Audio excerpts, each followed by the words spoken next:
here it is, that video I played a long time ago, but I've never gotten around to actually uploading it until now. And let's just start off with a nice little money shot. Look at that, all lined up. Nice and lovely for me. Nice 5-man kill to start off the round. But the UCAV really is a vicious tool. I mean, at the start of the round, I know it's a cheap shot, but really, sometimes you just can't resist to take one. Especially on these maps where they just line you up so perfectly. Anyway, yeah, that UCAV, it's more than just a cheap tool for team deathmatch. It's really helpful at times. Like, for example, on these maps, people love to sit their asses off on the rooftops, put claymores on the ladders and all that, watch the ladders. That UCAV really does make it impossible for them to do such things.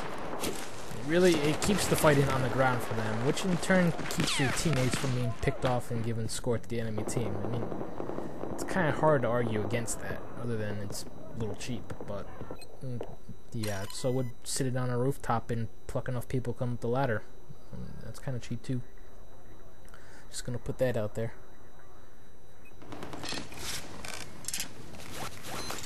There we go. See, in team deathmatch, it really, how do I put this? The way the UCAV works is you can't sit down an ammo box to reload it. It reloads automatically after about a minute or so, and you get one automatically as you spawn in. So when you spawn in, the game likes to place you on the opposite end of the map where the enemy team is spawning.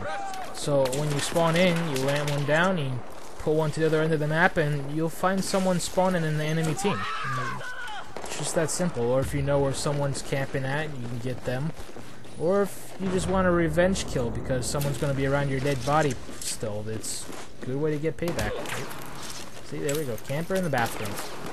Pop in a squat. And yeah, grenade didn't do anything, but a good cover for my arrow to go in. It's all about the planning and reacting. Also knowing what's going to happen. See, if you go through the metal detector there, he's going to hear you and turn around and shoot you, but jump over to the side, nope, no such thing happens.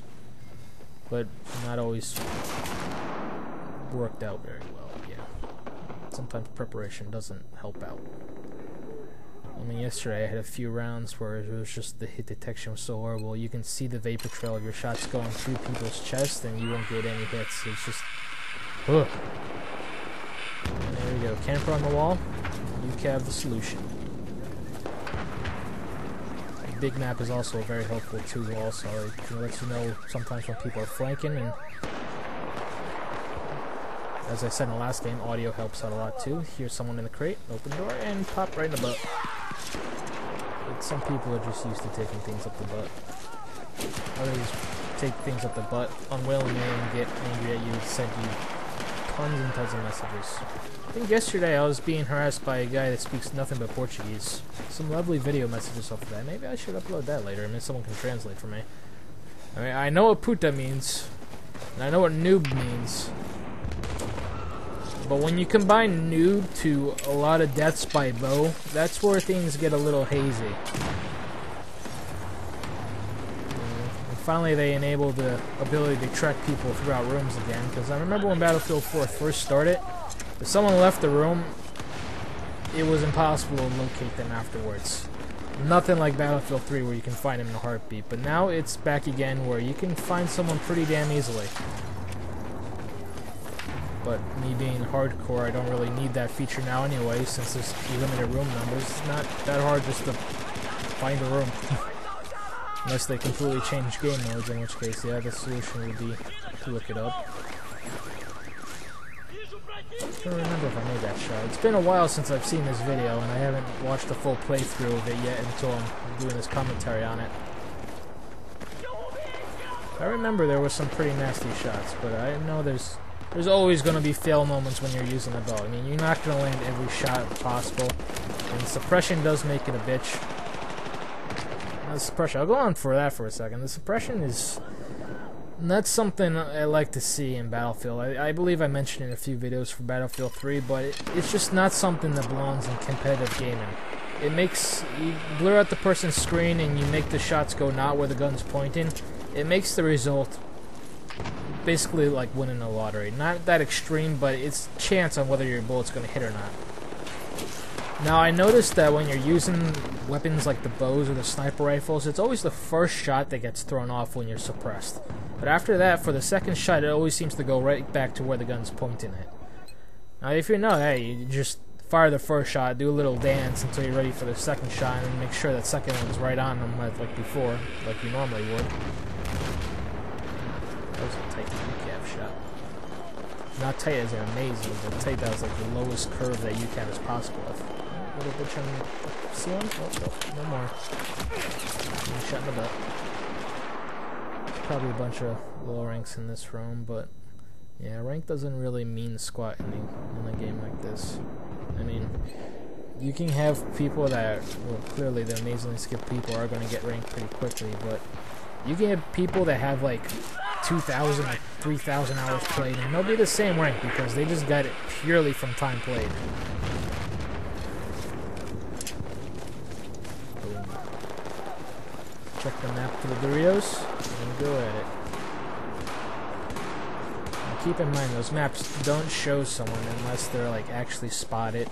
But spotting is a lot easier to happen in Battlefield 4. I mean, Battlefield 3, you had to actually mark them pretty good, or for them to show up on the minimap, you had to have your crosshairs right on the character.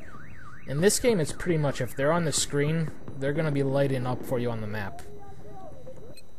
And that's one thing I don't like about normal mode in this game, is the mini-map is just, the scale of it is just so massive. You can cover like a 100-meter radius around you, and just, they light up so easily. It's, keep your eye on the map, and that's all there is to it. See, sometimes you just gotta stop and listen. You hear someone on concrete, and it's kind of a giveaway. They can only be in limited spots. You hear those sliding doors open, that's another dead giveaway. But other times you just gotta keep your eye open, like that good far away shot right there, and let's follow it up for a second. That part I do remember. I think that was the little clip right there that made me want to upload this video in the first place. That and the guy on the roof, because I really enjoyed that shot. It makes me all wet. Okay, footsteps, but I think that's a Blu-ray behind me, so I keep on going, and what do you know, there's another one right here. Hear a pew-pew going off somewhere. That's like the major downside about hardcore is damn DMR rifles, or what I call the pew-pews. Because all you hear is pew, pew, pew, pew, and it just whiz by. Nothing but spam of high damage shots. With the bow, you can't spam. It's a high damage shot, but you cannot spam for shit. UCAV is the same. It's a high damage shot, somewhat easy to control, especially if you have the air burst unlocked, but you only get one. Unless you want to play the roulette game and just keep suiciding yourself to get more to really torture those people on the rooftops. That's one thing I do sometimes, especially on Zavad. If someone got a beacon up on that rooftop and you keep spawning up there, yeah, just gonna keep torturing them, because they're just gonna keep spawning that beacon and they're just gonna get UCAV'd over and over again. Gotta force them off that roof by just sheer annoyance.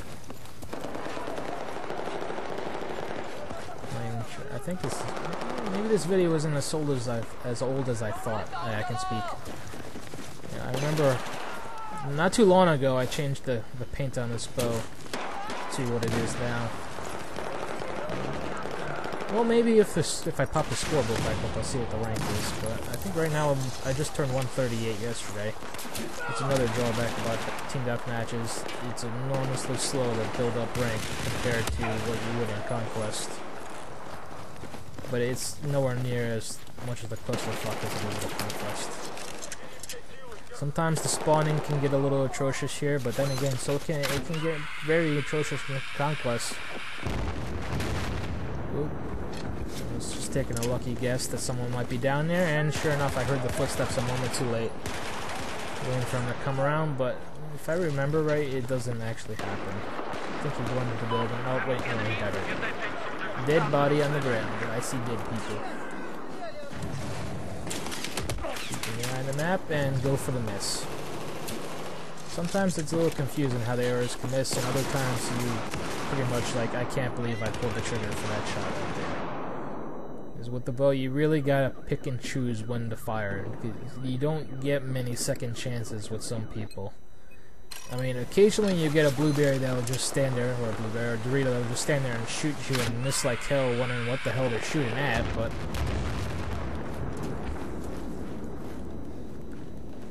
Can't remember. I think... No, that shouldn't have been a double. They were far enough apart. Oh, here, UCAF coming in. Duck down. Oh, nope. Of course, the fail for taking them out in a UCAF. And that's like the first telling sign when you die using a UCAF. The thing explodes. So you're like, yeah, I'm gonna get him! And then you explode. And it's like, oh, who killed me now? And mortars are another thing.